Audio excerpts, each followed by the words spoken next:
What actually passes as a behavior that can be objectively defined, accurately measured, and easily observed? Does your target behavior pass the dead man's test?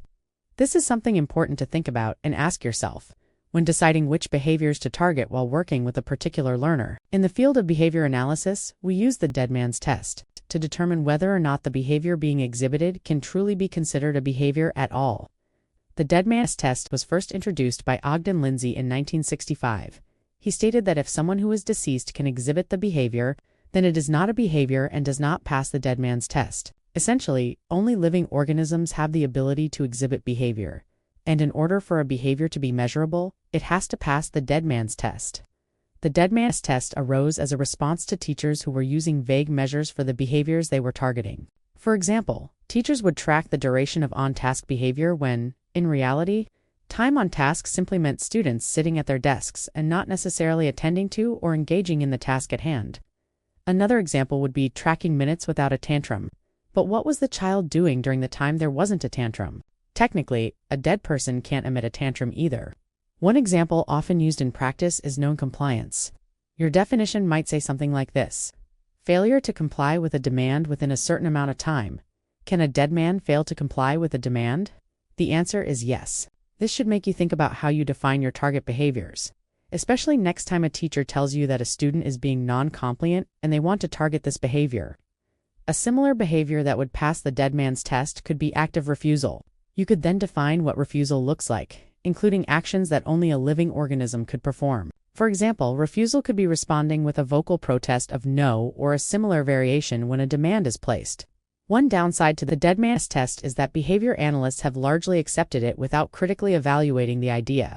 Even though this test was first introduced in the mid-60s, it still lacks much empirical data to support it. According to Critchfield in 2016, however, the biggest challenge in evaluating the dead man's test is that the reasoning behind it is somewhat circular. The dead man's test associates behavior with being alive, and anything a dead person can do is not considered behavior. So, alive equals behavior, and dead equals not behavior. This leads us to the next point. All behavior must be observable and measurable. Yes, things that a dead person can do can also be measured. So, behavior analysts need to be careful about which target behaviors they choose to observe and measure. Behavior analysts need to focus on socially significant and active behaviors. Instead of saying a student who is not doing their work, it might be more accurate to say talking during a non-contextual time instead of completing the expected task.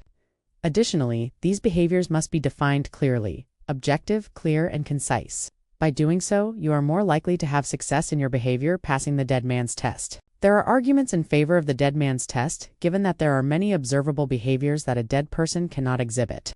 For example, a child might yell help when they need assistance opening a door. Another example could be throwing a ball across the yard.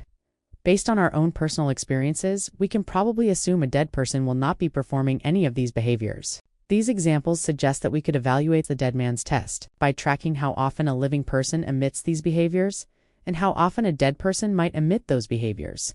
According to Critchfield and Shu in 2018, the living organism is much more likely to exhibit these behaviors at a higher rate than a deceased one. One study by Critchfield and Shu, again in 2018, found that when observing 3 different organisms that were considered to be deceased, the behaviors being measured sitting up and head turning did not occur. Therefore, a dead organism cannot emit the same behavior as a living organism. The study demonstrates support for the dead man's test, but there is still not enough empirical evidence to fully support it. Future research should focus on the behaviors and terminology still widely used today.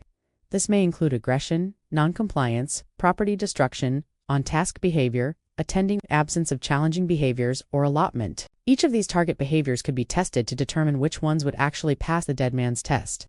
Thanks for watching.